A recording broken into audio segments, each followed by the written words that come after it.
प्रश्न पडून मग त्याचं निरसन व्हायला पाहिजे. रात्री झोपताना तुम्हाला शांत झोप येते का?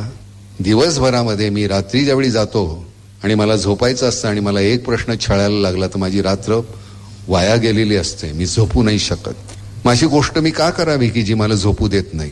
हे जे करतोय आम्ही काही, याचं तुम्हाला खरं सांगतो इतकं समाधान आहे, पराकोटीचं समाधान आहे. वाईट आहे हा प्रकार, हे करावं लागतं. ह्या इतक्या माझ्या पोरी अशा आलेल्या, ह्या माझ्या मुली आहेत. खरं सांगतो, मला एकच मूल नाही, मला केवढ्या मुली आहेत बघा. इथे जी नवीन तरुण पोरं आहेत, मी तुम्हाला सांगतो, ह्या जबाबदाऱ्या घ्यायच्या ह्या बहिणींच्या तुम्ही. तर गंमत आहे रे जगण्यात. आपलं आपण करतोच की, इकडे एक भिंत बांधतो, इकडे एक, इकडे एक, इकडे एक. एक आपण मस्तपैकी थडगं बांधतो स्वतःच.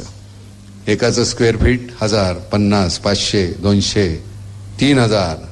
पैसेवाला असेल तर 5000. त्याच्या बाजूला अजून मग लॉन वगैरे असतं त्या थडग्याच्या बाजूला. असेच जगणार का आपण? निघायचं त्या थडग्यातून बाहेर निघूया. खूप छान जग आहे. अजून आभाळामध्ये पाखरं फिरतायत बघा. ती अलीकडे नदी वाहते, पलीकडे डोंगर आहे, आभाळाचा रंग निळा आहे. ते कधी पाहायचं आपण?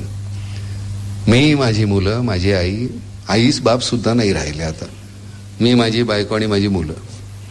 आई वडिलांना सुद्धा वृद्धाश्रमात ठेवायला लागलं, तरी सुद्धा ते माणूस पण अजून गावामध्ये टिकून आहे. आई वडिलांना अजून जवळ बाळगलेलं आहे. माझी आई 96 वर्षाची आहे. मला विचारतात तुझ्याकडे राहते का? मी म्हटलं नाही, मी तिच्याकडे राहतो. माझी लायकी नाही तिच्याकडे. 96 वर्षाची आहे, त्यामुळे मी अजून लहान मुलगा आहे. ज्या दिवशी ती नसेल त्या दिवशी मी म्हातारा झालेला असेल. त्यामुळे सगळ्यात गमतीचा भाग, सगळ्यात महत्वाची गोष्ट, सांभाळा. आपल्यामध्ये जे एक काहीतरी छान होतं, अनादी कालापासून आपल्याकडे जे काय आहे ते अतिशय छान माणसं आहोत. आध्यात्मिक वृत्तीची माणसं आहोत आपण एकमेकांवर प्रेम करणारी आहोत, एकमेकांचा मान राखणारी आहोत. ते विसरू नका. नाम वगैरे ह्या गोष्टी तयार होण्याची गरजच नाही. पूर्वी आपल्याला शेजार होता हो, आज शेजार गेला कुठे? तुझ्या घरात काहीतरी शिजलं तर एक वाटी माझ्याकडे यायची, माझ्याकडे शिजलं तर तुझ्याकडे जायची. हल्ली काही नाही आहे, नुसते ब्लॉक्स आहेत. ब्लॉकमध्ये राहतो आम्ही. बाजूला कोणी मेलं तरी माझ्याकडे बारसं चालू असतं. वाईट वाटतं. धर्म नावाची गोष्ट मी मानतच नाही.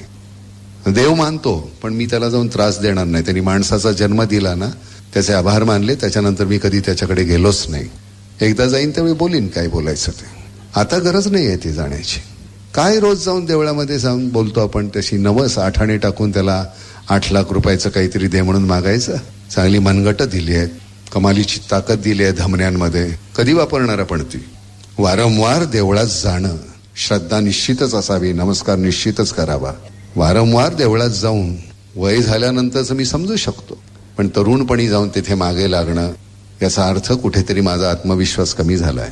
तो नाही मी कमी होऊ देणार. मला असं वाटतं मी खूप काही करू शकतो, आणि खूप ज्यावेळी काहीतरी थकेन त्यावेळी येईल ना, आपोआप सांगेल की ते निसर्ग काय करायचं ते. एकटं समजू नका तुम्ही. निसर्ग तुमच्या बरोबर आहे. निसर्ग म्हणजे आपला बाप, त्याचा ऱ्हास करू देऊ नका. झाडं किती सहजपणे आपण कापतोय. रस्ता रुंदीकरण आहे. 100 वर्षाची झाडं सगळी कापली गेलेली आहेत. तुम्ही बघितलं असेल तर. लावायची कोणी? आपणच लावायची.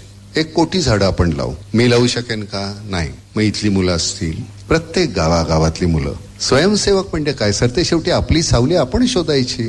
कापली असेल कोणी, आपण शोधू पुन्हा नव्यानं. झाडं लावू आपण. नद्या पुन्हा नवीन होतील.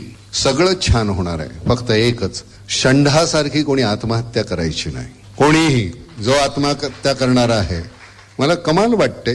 2 माझी लेकरं, माझा म्हातारी, माझी बायको सोडून मी आत्महत्या करायची? मला त्या माणसाबद्दल सहानुभूती नाही, आणि यांच्याबद्दल सुद्धा सहानुभूती किंवा कणव नाही आहे. ती माझी आहे. माझा नाईलाज आहे की माझा मुलगा इतका षंढ निघाला. पण ठीक आहे, बाप म्हणून मी आहे ना तिथं, मी असेल, मी शेवटपर्यंत असेल. भाऊ म्हणून तो आहे ना तिथं, तो असेल. आपण सगळे एकमेकांसाठी राहूया. हे शेवटचं. कधीही कुठल्याही गोष्टीचं, मला वाटतं की मुळामध्ये आत्महत्येचं खरं कारण मी एकटा आहे असं त्याला वाटणं. तर तुम्ही एकटे नाही आहात. त्यामुळे आत्महत्या हा शब्द मी माझ्या डिक्शनरीमधून काढून टाकतोय. तो तुम्ही तुमच्या डिक्शनरीमधून काढून टाका. तुमच्या पुस्तकातून तो शब्द निघून गेला पाहिजे. बाकीच्या काही अडचणी आहेत त्याच्याशी आपण भांडत राहू. आभाळ लवकरच आपल्यावर असा छान हात ठेवणार आहे. पुन्हा एकदा मला वाईट वाटतं, मला तुमच्या घरी येऊन हे द्यावं असं वाटतंय. प्रत्येक ठिकाणी प्रत्येकाच्या घरी येऊन चेक देता आलं असतं तर जास्त बरं वाटलं असतं. तुम्हाला इथे असं यावं लागलं त्याबद्दल मला माफ करा. कारण खरंच वाईट वाटतं की एक 15,000 ही काही फार मोठी रक्कम आहे अशातला भाग नाही, पण त्याच्यासाठी तुम्हाला यावं लागलं. पण ह्यापुढे तुम्हाला यावं नाही लागणार. ही जी लेकरं आहेत ते खूप काहीतरी करणार आहेत. मला मी आणि माझा भाऊ दिसतोय तिथं. अशाच परिस्थितीमधून मी मोठा झालेला आहे, त्यामुळे मला माहिती आहे हे नेमकं काय आहे ते. प्रश्न पडून मग त्याचं निरसन व्हायला पाहिजे. रात्री झोपताना तुम्हाला शांत झोप येते का? दिवसभरामध्ये मी रात्री ज्यावेळी जातो आणि मला झोपायचं असतं आणि मला एक प्रश्न छळायला लागला तर माझी रात्र वाया गेलेली असते. मी झोपू नाही शकत. माझी गोष्ट मी का करावी की जी मला झोपू देत नाही? हे जे करतोय आम्ही काही, याचं तुम्हाला खरं सांगतो इतकं समाधान आहे. पराकोटीचं समाधान आहे. वाईट आहे हा प्रकार, हे करावं लागतं. ह्या इतक्या माझ्या पोरी अशा आलेल्या, ह्या माझ्या मुली आहेत. खरं सांगतो, मला एकच मूल नाही, मला केवढ्या मुली आहेत बघा.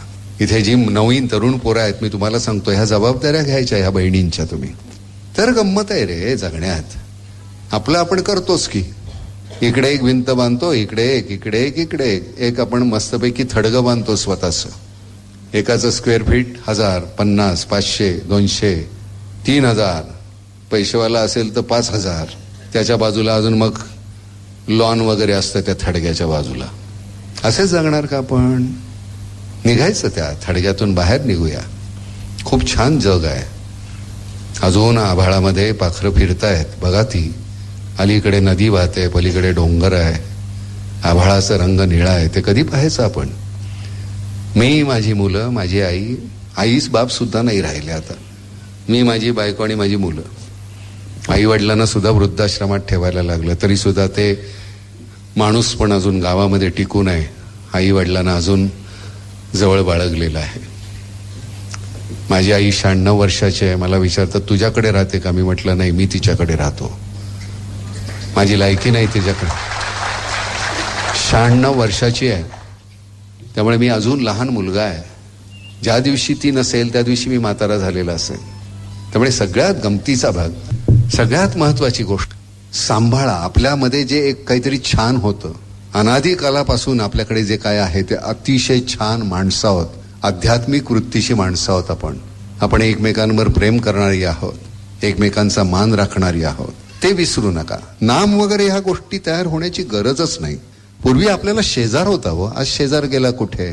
तुझ्या घरात काहीतरी शिजलं तर एक वाटी माझ्याकडे यायची, माझ्याकडे शिजलं तर तुझ्याकडे जायची. हल्ली काही नाही आहे, नुसते ब्लॉक्स आहेत. ब्लॉकमध्ये राहतो आम्ही. बाजूला कोणी मेलं तरी माझ्याकडे बारसं चालू असतं. वाईट वाटतं. धर्म नावाची गोष्ट मी मानतच नाही. देव मानतो, पण मी त्याला जाऊन त्रास देणार नाही. त्यांनी माणसाचा जन्म दिला ना, त्याचे आभार मानले. त्याच्यानंतर मी कधी त्याच्याकडे गेलोच नाही. एकदा जाईन त्यावेळी बोलीन काय बोलायचं ते. आता गरज नाही आहे ती जाण्याची.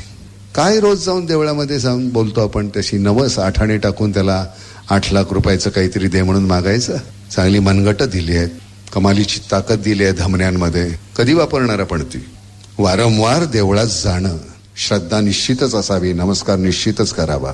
वारंवार देवळात जाऊन वय झाल्यानंतरच मी समजू शकतो, पण तरुणपणी जाऊन तिथे मागे लागणं, याचा अर्थ कुठेतरी माझा आत्मविश्वास कमी झालाय. तो नाही मी कमी होऊ देणार. मला असं वाटतं मी खूप काही करू शकतो. आणि खूप ज्यावेळी काहीतरी थकेन त्यावेळी येईल ना, आपोआप सांगेल की ते निसर्ग काय करायचं ते. एकटं समजू नका तुम्ही. निसर्ग तुमच्या बरोबर आहे. निसर्ग म्हणजे आपला बाप, त्याचा ऱ्हास करू देऊ नका. झाडं किती सहजपणे आपण कापतोय. रस्ता रुंदीकरण आहे. 100 वर्षाची झाडं सगळी कापली गेलेली आहेत. तुम्ही बघितलं असेल तर. लावायची कोणी? आपणच लावायची. 1 कोटी झाडं आपण लावू. मी लावू शकेन का? नाही. मग इथली मुलं असतील, प्रत्येक गावागावातली मुलं. स्वयंसेवक म्हणजे काय सर? ते शेवटी आपली सावली आपण शोधायची. कापली असेल कोणी, आपण शोधू पुन्हा नव्यानं. झाडं लावू आपण. नद्या पुन्हा नवीन होतील. सगळं छान होणार आहे. फक्त एकच, षंढासारखी कोणी आत्महत्या करायची नाही. कोणीही जो आत्महत्या करणारा आहे, मला कमाल वाटते. 2 माझी लेकरं, माझा म्हातारी, माझी बायको सोडून मी आत्महत्या करायची? मला त्या माणसाबद्दल सहानुभूती नाही आणि ह्याच्याबद्दल सुद्धा सहानुभूती किंवा कणव नाही आहे. ती माझी आहे. माझा नाईलाज आहे की माझा मुलगा इतका षंढ निघाला. पण ठीक आहे, बाप म्हणून मी आहे ना तिथं, मी असेल. मी शेवटपर्यंत असेल. भाऊ म्हणून तो आहे ना तिथं, तो असेल. आपण सगळे एकमेकांसाठी राहूया. हे शेवटचं. कधीही कुठल्याही गोष्टीचं मला वाटतं की मुळामध्ये आत्महत्येचं खरं कारण मी एकटा आहे असं त्याला वाटणं. तर तुम्ही एकटे नाही आहात. त्यामुळे आत्महत्या हा शब्द मी माझ्या डिक्शनरीमधून काढून टाकतोय, तो तुम्ही तुमच्या डिक्शनरीमधून काढून टाका. तुमच्या पुस्तकातून तो शब्द निघून गेला पाहिजे. बाकीच्या काही अडचणी आहेत त्याच्याशी आपण भांडत राहू. आभाळ लवकरच आपल्यावर असा छान हात ठेवणार आहे. पुन्हा एकदा मला वाईट वाटतं, मला तुमच्या घरी येऊन हे द्यावं असं वाटतंय. प्रत्येक ठिकाणी प्रत्येकाच्या घरी येऊन चेक देता आलं असतं तर जास्त बरं वाटलं असतं. तुम्हाला इथे असं यावं लागलं त्याबद्दल मला माफ करा.